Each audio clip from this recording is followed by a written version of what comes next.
নিকাহঁতৰ ঘৰতে গৈ অলপ খাই আহোগে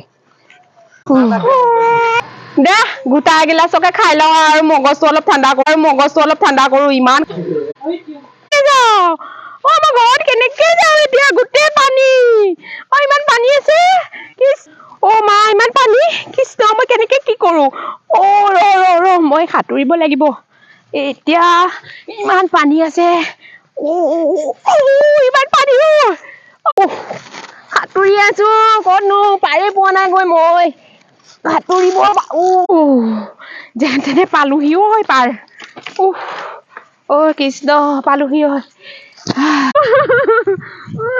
কিবা কিয় কান্দিছা